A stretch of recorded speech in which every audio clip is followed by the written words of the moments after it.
And we just heard President Trump say former FBI Director James Comey got caught lying, but Comey says he's innocent after his 2-count indictment by a federal grand jury. He's charged with making a false statement and obstruction related to his testimony before the Senate Judiciary Committee in 2020.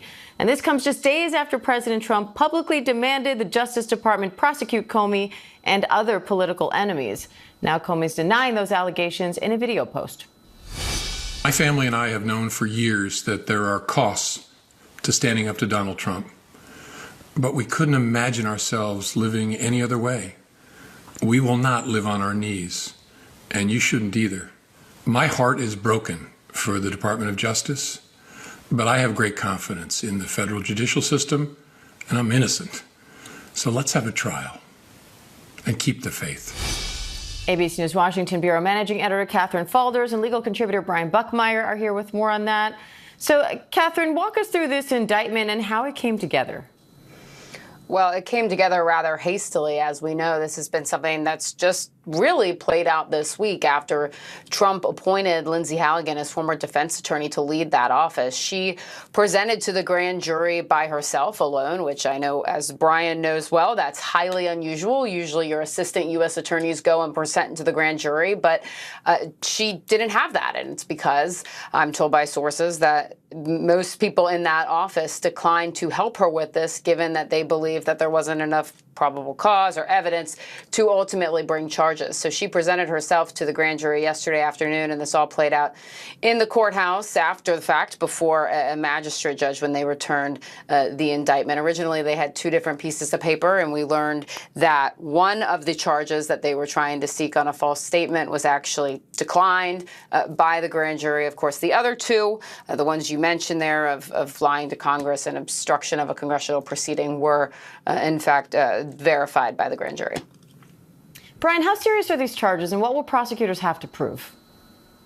So, Diane, the charges are serious in the sense that they do carry a potential maximum of 5 years in prison if convicted. We do know, though, based on federal sentencing guidelines, if Comey is convicted, and that is an if because we don't even know what the arraignment is or a lot of information going forward, and he's already calling for a trial, it would likely be a lot less. But in order for the prosecution to be successful here, they have to show that Comey willfully and knowingly made a false, fictitious, or misleading statement when it came to whether or not he had authorized another person, as the indictment argues, to leak information to the media. The second charge, I believe it is obstruction for the same statement, but it doesn't actually say what Comey is allegedly obstructing and what statement it is. It could be a different statement, but the assumption is it's the same one. And they have to prove this beyond a reasonable doubt. The difficulty in this is the ability to prove intent, to prove that he knows, or he knew, when he made that statement, he was lying and not just misunderstanding or whatever it may be.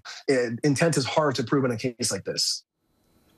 Catherine, this all stems from testimony Comey gave in 2020, where he said he didn't authorize an anonymous leak to the press. What more can you tell us about that? Pointed out this indictment, really, it's only 2 pages. It doesn't say exactly the statement that they're charging here, but it is the statement from his Senate testimony in 2020 in a back and forth exchange that Comey had with Ted Cruz. And of course, the question is whether they'll be able to prove intent. And Cruz is essentially summarizing testimony that Comey gave 3 years prior to that. There's questions about whether the summary of that testimony was really accurate or not. But of course, Comey goes back and forth with Cruz over whether or not he authorized his then Deputy Director of the FBI, Andy McCabe, to release information to the media. It gets a bit complicated and weedsy here, but the reality is it comes down to whether they can improve intent or not. And prosecutors in that office, most of them don't believe that they can. Brian, you're a defense attorney. How do you expect Comey's attorneys to approach this case? So the big umbrella arguments that we as defense attorneys make is either 1, the prosecution can't prove their case beyond a reasonable doubt because they can't put forward the sufficient amount of information, or 2, the client is innocent because of an alternative theory or alternative argument.